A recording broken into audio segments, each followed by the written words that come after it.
Hi friends. இந்த வீடியோல நம்ம என்ன பார்க்க போறோம் அப்படின்னு பார்த்தீங்கன்னா, இந்த ஐ அப்படின்றத எங்க யூஸ் பண்ணணும்னு பார்க்க போறோம். இங்கிலீஷ் லாங்குவேஜ்ல நம்ம அதிகமா யூஸ் பண்ற வேர்ட்ஸ்ல ஒண்ணு வந்து இந்த ஐ. சரி, இது எதுக்கு யூஸ் பண்றோம் அப்படின்னு நீங்க பார்த்தீங்கன்னா, அத நம்ம இந்த வீடியோல பார்க்கலாம் வாங்க. ஸோ, ஐ எங்க யூஸ் பண்ணோம்? நம்மள பத்தி பேசுறதுக்காக நம்ம யூஸ் பண்ணலாம். எப்படி? அப்படின்னா, ஃபார் எக்ஸாம்பிள், ஐ ஆம் ஈட்டிங், ஐ ஆம் வாக்கிங், ஐ ஆம் ஸ்லீப்பிங் அப்படின்னு நீங்க சொல்றப்போ, நான் தூங்குறேன், நான் நடக்கிறேன், நான் சாப்பிடுறேன் அப்படின்னு நம்ம சொல்லலாம்.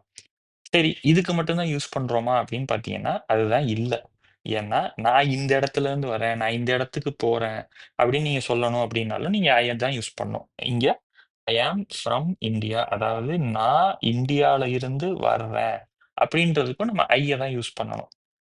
நம்மள பத்தி ஒரு கேள்வி யாராவது கேட்குறாங்க அப்படின்னு நீங்க பார்த்தீங்கன்னா, அந்த இடத்துலயும் நம்ம ஐ தான் யூஸ் பண்ணோம். எப்படி அப்படின்னு பார்த்தீங்கன்னா, உங்கட்ட ஒருத்தர் வந்து கேட்குறாங்க, "how did you come so fast?" நீ எப்படி இவ்வளோ வேகமா வந்த அப்படின்னு கேட்கிறப்போ, ஐ ரான், ஐ ட்ரோவ், ஐ ஃப்ளூ. அதாவது நான் ஓடி வந்தேன், நான் வண்டி ஓட்டிட்டு வந்தேன், நான் ஃப்ளைட்ல வந்தேன் அப்படின்றத நம்ம இந்த மாரி டிஸ்கிரைப் பண்ணி, நான் இந்த செயல செஞ்சேன் அப்படின்றதுக்கும், அந்த நான் அத டிஸ்கிரைப் பண்றதுக்கு நீங்க ஐய வந்து இங்கிலீஷ் லாங்குவேஜ்ல யூஸ் பண்ணலாம். அப்ப நீங்க என்ட்ட ஒரு கேள்வி கேட்கலாம்.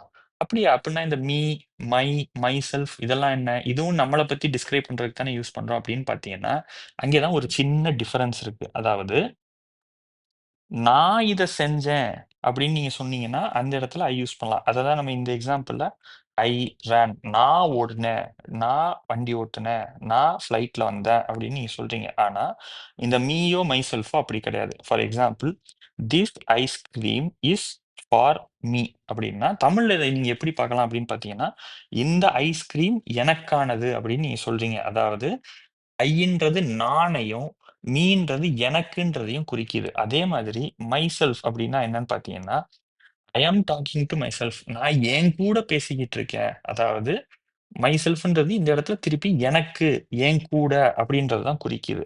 ஸோ, மீன்றது எனக்கு அப்படின்றதையும், மைசெல்ஃப் அப்படின்றது என்னுடைய, என் என் உடன் அப்படின்றதையும் குறிக்கிது இந்த இடத்துல. அதே மாதிரி திஸ் இஸ் மை லைஃப்.